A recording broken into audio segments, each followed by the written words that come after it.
The vanished city of Mohenjo-Daro.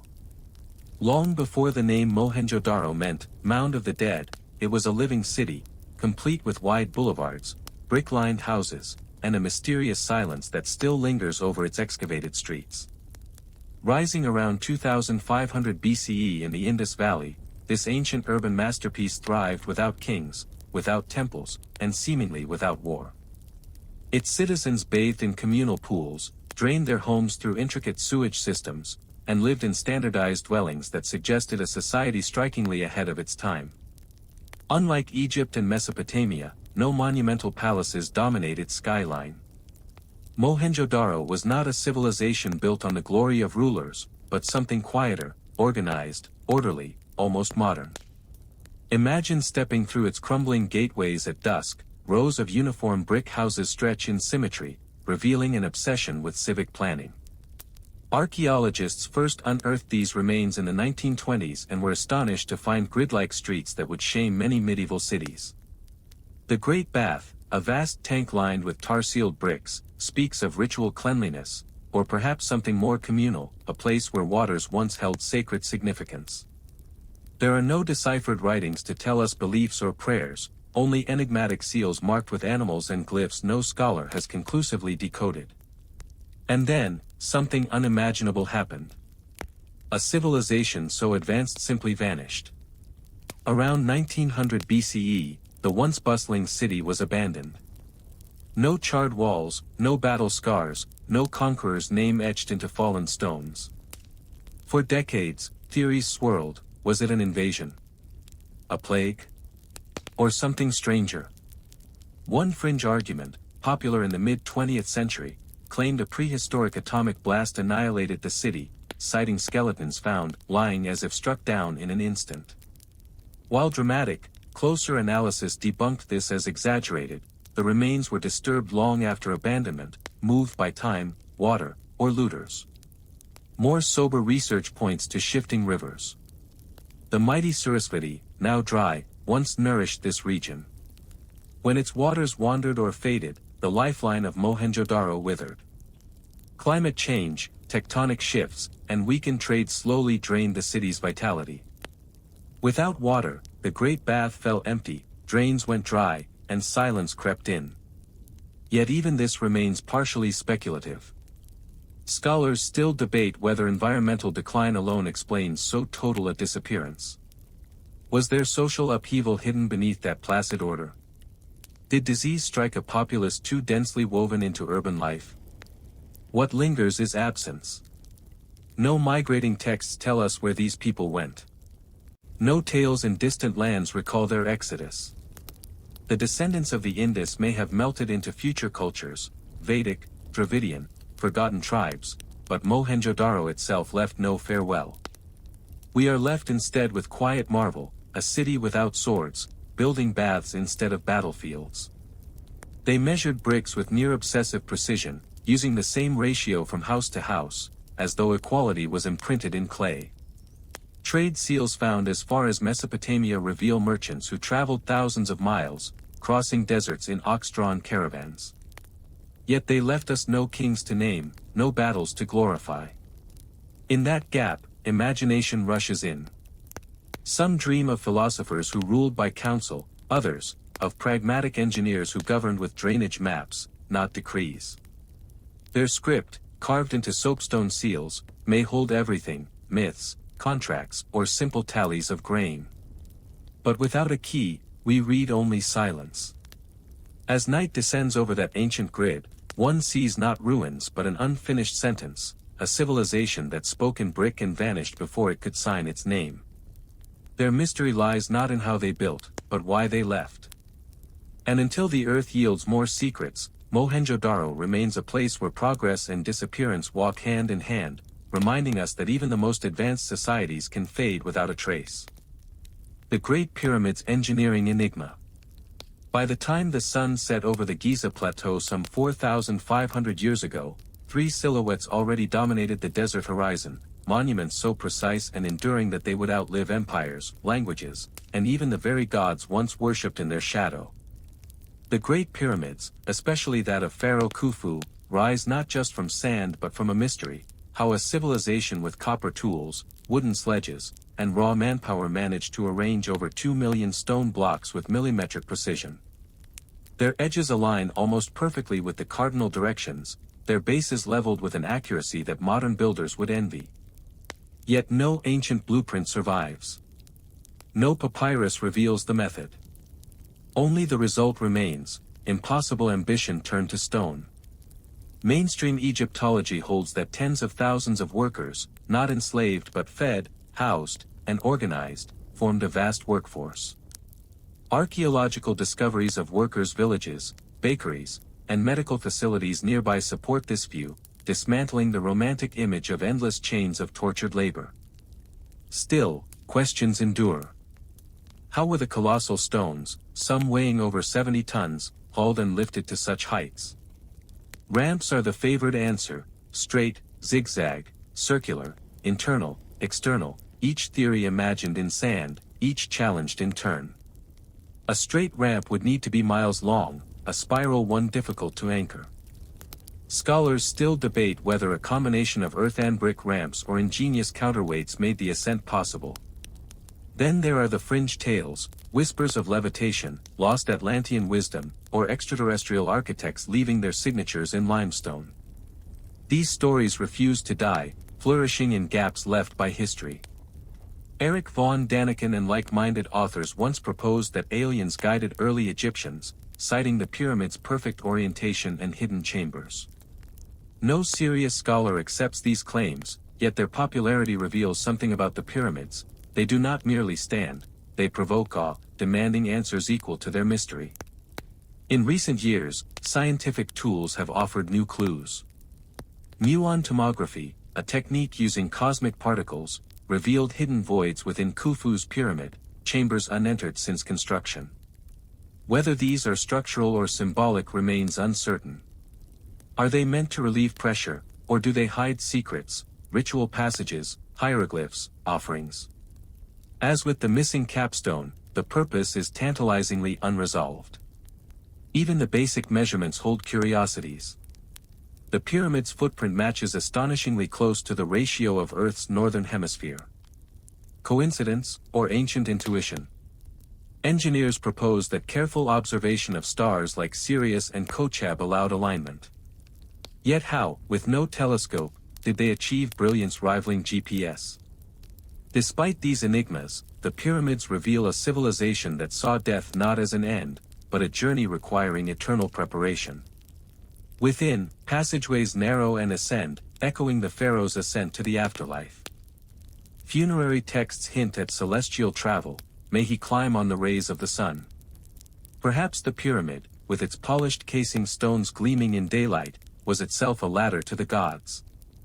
And still, practical genius underscores the sacred. Foundations were carved into bedrock, stones interlocked without mortar, joints so fine that no blade can slide between them. These feats, however divine their purpose, were wrought by human hands. In quieter corners of the plateau, abandoned attempts remain: unfinished pyramids, collapsed structures, trial ramps. They remind us that Giza was not born perfect, it was earned through failure, innovation, and relentless will. The pyramids are not anomalies of magic but monuments to devotion, mathematics, and the lengths humans will go to touch immortality. We may never know the name of the architect who first imagined a mountain of stone fit for eternity. We know only that his vision became our wonder, his enigma our obsession. As the desert wind sighs over their ancient angles, one truth endures: the pyramids were not built to be understood. They were built to be believed. Stonehenge and the sky. On the rolling Salisbury Plain, where mists creep low and sheep graze among barrows, a ring of stones rises against the horizon like the remains of some forgotten covenant. Stonehenge, older than the pyramids, stands not as a ruin of walls or palaces, but as an open circle, an architecture of invitation, seemingly built as much for the sky as for the earth. Those immense sarsen stones, each weighing up to 25 tons, crowned with lintels fitted by mortise and tenon joints, form a presence both austere and eerie. There is no inscription, no carving, no gods in relief, only silence and alignment. Mainstream archaeology tells us that construction began around 3000 BCE and unfolded over more than a millennium, shaped by generations who carried bluestones from distant Wales, 150 miles away. These smaller stones, some traced to the Preseli Hills, speak of profound devotion, or perhaps a sacred memory embedded in landscape. Why transport such burdens unless stone itself held meaning? The avenue leading to the monument aligns with the midsummer sunrise and midwinter sunset, revealing Stonehenge as a precise astronomical instrument. Here, people gathered during solstices, marking seasons with ceremony, watching the sun crown the heel stone before descending into darkness once more. Yet Stonehenge is more than a calendar. Beneath its encircling gaze lie cremation burials, fragments of human remains suggesting it was once the largest cemetery in Britain. Was this a sanctuary for the dead, where sky and earth met to guide souls onward? Or a healing temple, as some claim, where pilgrims came seeking cures, believing the imported bluestones held mystical powers? Scholars still debate whether Stonehenge was principally funerary, astronomical, or something stranger, a convergence of purposes woven through centuries of use. As with other ancient marvels, fringe theories proliferate.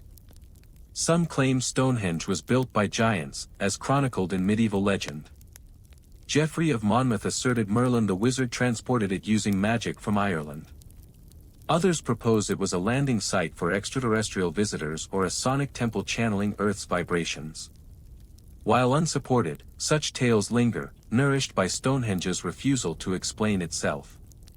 Recent discoveries have not dispelled mystery but deepened it. Using ground-penetrating radar, archaeologists uncovered a ring of massive post holes and surrounding fields dotted with henges and pits. Stonehenge, it seems, was only the centerpiece of a vast ritual complex, a landscape of processions, feasts, and ancestral memory. One burial revealed a man with a copper axe and gold ornaments from distant Europe, evidence of wide-ranging contact and status.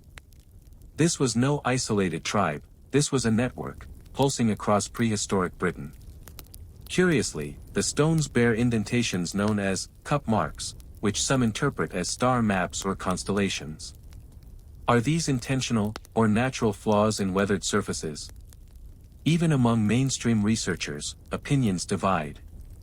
Scholars still debate whether the builders tracked eclipses or simply marked solstices. Was Stonehenge an observatory, or a theater for myth enacted in shadow and flame? And yet, despite millennia of debate, one truth emerges: Stonehenge is a story told in cycles. Built, rebuilt, stones moved, reordered, aligned, not for a single moment, but for continuity. It mirrors the sky's endless rhythm, where sun and moon repeat their dance across generations. Perhaps this is why it endures. Unlike a king's tomb, it does not commemorate the past, but choreographs the present. Standing before the trilithons at dawn, one feels a strange sensation: that time here is circular, not linear. The horizon glows, the sun rises once more through that ancient portal, and for a heartbeat, we witness what they did, light returning, a promise kept. In that alignment lives their message, not in words, but in wonder. The Nazca Lines' purpose revealed. Across the arid plains of southern Peru, where rain has not fallen in living memory and the land lies flat like a canvas of ochre dust, vast figures stretch silently into the horizon. Monkeys with spiraling tails, hummingbirds poised mid-flight, geometric grids, and endless lines, etched not in ink, but by the removal of a thin layer of iron-rich pebbles, revealing pale earth beneath. These are the Nazca Lines, created between 200 BCE and 600 CE by the Nazca culture. From the ground they seem like random scratches, but from above they form a gallery fit for the gods. For centuries, they lay unnoticed, awaiting the age of flight to reveal their full, haunting design.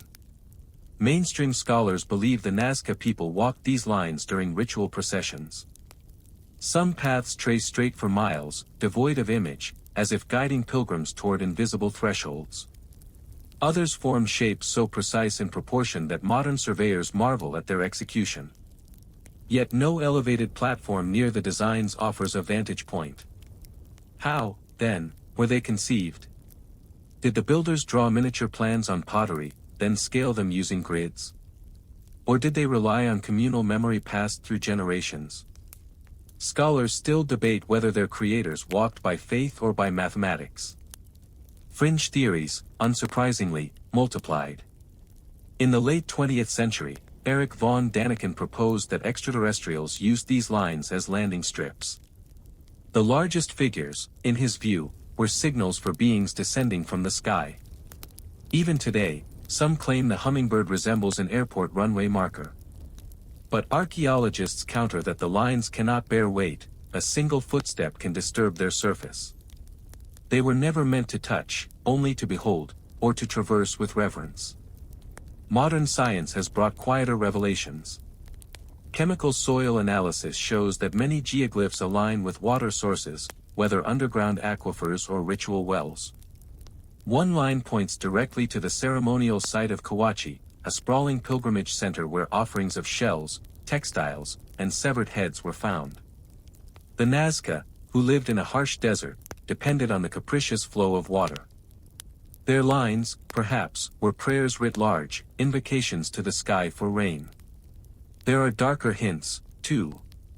Some trapezoids contain placed stones and ceramic fragments, evidence of staged rituals. The severed trophy heads found in Nazca burials suggest a culture where sacrifice, perhaps even decapitation, played a role in supplication. Were the lines pathways for solemn processions, ending in acts of blood or devotion? Or did they mirror constellations, allowing priests to walk among the stars? Recent drone mapping revealed new figures, felines, serpents, warlike beings with staffs, hidden among rocky ridges. These newly uncovered geoglyphs are smaller, cruder, older. It suggests a long evolution of expression, starting with hilltop guardians before sprawling into plains. Around them lie fragments of Nazca pottery adorned with similar beasts and symbols, as though the earth itself became a ceremonial vessel. Yet mystery endures. No written records explain purpose. The Nazca left no codices, no chronicles, only silhouettes. Scholars still debate whether these geoglyphs serve divine, astronomical, or territorial functions. One interpretation sees them as communal pilgrimage routes during times of drought. Another imagines them as sky offerings, drawings visible to ancestors, gods, or celestial watchers. And there lies their paradox: only from the air do we fully perceive them, yet they were built by people who never flew. In that contradiction, we glimpse intention not of vantage, but of gesture. The act of walking the lines, of inscribing the earth, may itself have been the ritual. Perhaps the sight from above was never meant for mortals at all. As the desert sun lowers and shadows sharpen each curve and limb, the Nazca lines remain neither message nor map, but a heartbeat across centuries, whispering not answers, but endurance. The Terracotta Army's silent march. In 1974, farmers digging a well near Xi'an, China, struck not water but the edge of a silent army, ranks of clay soldiers, frozen in eternal formation. Buried for over 2 millennia, these warriors stood guard over the tomb of Qin Shi Huang, the first emperor of China, who unified warring states under a single banner in 221 BCE. Life-sized and assembled by thousands, each figure bore unique facial features, hairstyles, even subtle expressions. Archers knelt with tension in their limbs, officers stood with chests broad and proud, horses awaited riders with flared nostrils. It was not merely a burial, it was a campaign beyond death. Mainstream historians view the Terracotta Army as an extension of Qin Shi Huang's earthly ambition. Obsessed with immortality, he sought alchemists, drank potions of mercury, and ordered the construction of an underground realm to mirror his empire. The mausoleum itself, yet unopened, is rumored by ancient chronicle records of the grand historian to contain rivers of mercury flowing through bronze channels, overhead constellations painted on ceilings, an empire encapsulated in darkness. Modern scans reveal anomalous mercury levels in soil, lending eerie credence to the legend. Yet even among scholars, questions abound. How did artisans produce such vast, individualized workmanship? Over 8,000 soldiers, 130 chariots, 520 horses, each molded with care. Factories must have existed, assembly lines tailored for death. Current theories suggest interchangeable clay components, torsos, limbs, heads, assembled like early mass production. Still, no molds match exactly, as if every warrior received a final human touch, distinguishing scar from cheekbone, mustache from scowl. Scholars still debate whether these faces represented real soldiers from Qin's armies, immortalized in terracotta. There are quirks, too. Among spears and swords unearthed, metallurgists found advanced chromium coatings, preventing rust. Such technology should not have existed until modern times. Was it accidental, a byproduct of polishing, or deliberate preservation? Some fringe theorists suggest Chinese inventors achieved early chemical mastery now forgotten, lending credence to the emperor's pursuit of alchemy. Others whisper darker curiosities, reports of missing artisans sealed within chambers to protect imperial secrets. As excavation progressed, vibrant pigments were discovered on many figures, blues, purples, reds, only to vanish within minutes of exposure to air. What we see today in pale earthen hue was once a vivid phantom army, fierce with color. Efforts are now focused on preserving these hidden shades, halting excavation until technology can stabilize them. The visual impact of 8,000 painted soldiers, their colors blazing beneath flickering torchlight, must have struck awe or terror. Beyond the warriors lie acrobats, dancers, bureaucrats, entire courts of clay. The emperor sought not merely defense, but dominion beyond mortality. This suggests a belief not of spirit but continuity. The next world was no abstraction, it was to be conquered, governed, endured. And yet, the main tomb chamber, sealed beneath a mound, remains untouched. Legends warn of crossbows primed to fire upon intruders, of curses awaiting disturbance. Scholars face a dilemma: to open the tomb may unlock history, or unleash its decay. Until then, we speculate. Did Qin Shi Huang truly believe he would awaken to reclaim China from the afterlife? Or was this mausoleum an act of defiance against oblivion, a message that his rule would never fade? Fringe stories persist. Some claim geomancers guided the emperor, aligning the mausoleum with cosmic ley lines. Others whisper he sought counsel from immortals on sacred mountains. But all tales converge on one truth: this underground legion was never meant to be seen by living eyes. It was buried to remain eternal. Now they stand unearthed, eyes vacant, yet watchful. A paradox of impermanence and permanence. Their silence speaks not loyalty, but warning: power may perish, but memory marches on. The Oracle of Delphi's trance. High upon the slopes of Mount Parnassus, where cliffs plunge into shadows and laurel leaves stir in cryptic breezes, lay the sanctuary of Delphi, once called the navel of the world. Pilgrims from every corner of ancient Greece and beyond traveled treacherous roads to seek the whispered words of Apollo's priestess, the Pythia. Here, amid marble columns and coiling serpents of myth, prophecy was spoken in riddles, coded guidance offered by a woman entranced. Wars were declared, colonies founded, fates sealed, all on the murmur of breath from a voice unseen. For centuries, the mystery endured. What force drew the Pythia into her trance? Ancient authors, such as Plutarch, himself a priest at Delphi, claimed that sweet-smelling vapors rose from a chasm beneath the temple. The Pythia, seated upon a tripod, inhaled the divine pneuma and descended into ecstasy. Skeptics of later eras dismissed this as legend, claiming no such fissure or fumes could be found.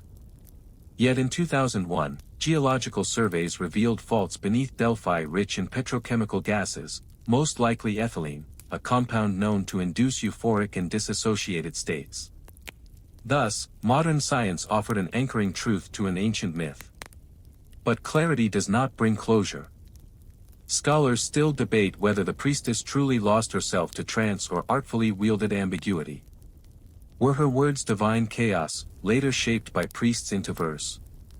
Or was she a figure of immense influence, carefully steering the decisions of kings? Those who approached her brought gifts, tribute, and the weight of consequence. A single phrase could alter history. Croesus of Lydia famously asked if he should wage war on Persia, the oracle replied, "If you do, a great empire will fall." He fought, and his own empire crumbled. Fringe interpretations have long surrounded Delphi. Some suggest the oracle conspired with political powers, manipulating states through cryptic decree. Others imagine extraterrestrial intervention, the vapors reimagined as energy fields or portals. A more arcane whisper speaks of the Pythia's descent as a ritual communion, where she incarnated Apollo himself, not as hallucination, but temporary possession. The truth, like her prophecies, resists singular meaning. Archaeological remnants of laurel leaves, honeyed water, and sacrificial tokens found near the Adyton, the inner chamber, hint at layered ritual. The Pythia underwent purification in the Castalian spring and chewed sacred bay leaves before mounting the tripod. Perhaps it was a synergy of faith and chemistry, the human mind open to realms unknown. Witnesses described her voice changing, her body trembling, eyes vacant yet fierce. Was it madness, theater, or genuine threshold? The sanctuary itself mirrored cosmic order. The temple aligned with rising sun, and inscriptions such as, "Know thyself," adorned its walls, urging introspection beyond mere divination. Delphi was not simply a place to hear destiny, it was ground where mortals confronted their own reflection in the divine. Yet, despite its power, Delphi waned. Earthquakes damaged its foundations, Rome's rise shifted authority. Eventually, the last oracle fell silent under Christian edicts, her voice extinguished. Some say her final words were, "Tell the king, the fair-wrought hall has fallen." Whether fact or embellishment, it suits Delphi's nature, ending with a riddle. Today, the temple stands shattered, columns broken, chasm sealed. But one can imagine the hush that once fell there, the breath held by ambassadors and generals awaiting fate. Delphi's mystery lies not in the vapors alone, but in the human hunger to believe that somewhere, in sacred stillness, the future speaks. Was the oracle conduit or creator? Did she channel gods, or the deepest instincts of her people? Scholars still debate whether Delphi's magic was spiritual, geological, or psychological. Perhaps it was all three. And in that confluence, earth, faith, and mind, Delphi remains a place where mystery breathes, long after prophecy has passed. The Lost Legion of Rome. In the vast tapestry of Roman imperial might, legions marched like instruments of fate, disciplined, relentless, etched into history through conquest. Yet one legion, the famed Legio IX Hispana, vanished not in glorious battle, but in silence. Once stationed in Britannia after quelling northern rebellions, they disappear from imperial records after the early 2nd century CE. No final triumph, no recorded defeat. Just absence, an army of nearly 5,000 men melting from history without a trace. For generations, scholars believed the ninth met annihilation at the hands of northern tribes, perhaps the Caledonians beyond Hadrian's Wall. Tacitus and Cassius Dio describe brutal uprisings in Britannia, ambushes in mist-laden forests where Roman formations faltered. Yet no battlefield has been verified, no mass grave unearthed. Official inscriptions after 108 CE fail to mention the ninth in Britain. Instead, faint glimmers suggest they may have been relocated, perhaps to the Rhine or the eastern frontier. A brick stamp found in Nijmegen, in modern-day Netherlands, hints the legion may have lived on, at least for a time. Mainstream consensus remains divided. Some argue the ninth was destroyed in Britain, others believe it perished in the east during the Jewish or Parthian wars.